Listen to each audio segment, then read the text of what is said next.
Saudi அரேபியாவில். நான் பேச போறேன். ஒரு ஸ்கூல்ல என்ன பேச சொல்றாங்க. சும்மா சமையலறைக்கு வந்த முயலை சமைக்காமல் விட மாட்டார்கள் இல்லையா? அப்படி திடீர்னு கொண்டு போய் ஒரு ஸ்கூல்ல விட்டாங்க பேசுங்கன்ட்டு. அப்படிதாங்க ஒரு பையன் சைக்கிள் எடுத்துட்டு வந்து கரெக்டா என் முன்னால் அப்படி பார்க் பண்ணிட்டு சொல்றான், பர்வீன் சுல்தானா தானே அப்படின்னா. மொத்தமா அவனுக்கு 7.5 வயசு இருக்குங்க. என்னடா பேரை சொல்றான்னு பார்த்தேன். இந்த காக்கா கதை ஒன்று சொல்லியிருந்தீங்க, சொல்லுங்க. சூப்பரா சொல்றீங்க, சொல்லுங்கிறாங்க சைக்கிளை மறிச்சிட்டு. நான் சொன்னேன், கொஞ்சம் செலவாகும், பரவாயில்ல, கொஞ்சம் செலவாகும். எவ்வளோ ஆகும்? எவ்வளோ வச்சிருக்கேன்னு? 2 ரூபா இருக்கு, கொடுன்னு. வேலை இருக்கு அப்படின்னா கொடுக்க முடியாதுல்ல.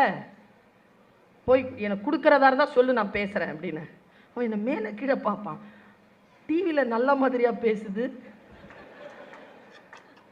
நான் டிவிலேயே பார்த்துக்கிறேன் அப்படின்ட்டு போயிட்டாங்க அவன். நான் யோசிச்சு பார்க்குறேன், குழந்தைகளுடைய மனநிலை ரொம்ப கவனம். குழந்தைகளுடைய மனநிலையில் கவனம் வையுங்கள். நான் அந்த சவுதி அரேபியா ஸ்கூல்ல போய் கேட்கிறேன், what is the biggest problem in your life? இப்போ நான் கேட்குறேன், what is your biggest problem? என்னப்பா சொல்லுவேன்? பாப்பா, my father and my mother and my school, my driver, my friends, my books, இப்படிதான் சொல்லுவோம். 5ஆம் கிளாஸ் படிக்கிற பிள்ளை சொல்லிச்சிங்க, what is the biggest problem in லைஃப்னா, திங்கிங் டூ ஸ்மால். சின்னதா யோசிக்கிறது தாங்க பெரிய பிரச்சனை வாழ்க்கையில. நீங்க பாருங்க, சின்னதா யோசிக்கிறவங்க பாருங்க, இந்த அப்பான்ற படத்துல வரும், யார் கண்ணுக்கு தெரியாம இருந்துரும்டா,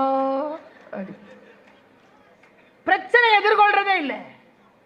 சில பேர் சொல்லுவாங்க, நாங்க நடுநிலையாளர்கள். இன்னைக்கு நான் சொல்றேன், எழுதி வச்சுக்கோங்க, நடுநிலைன்னு ஒண்ணு கிடையாதுங்க இந்த சமூகத்துல.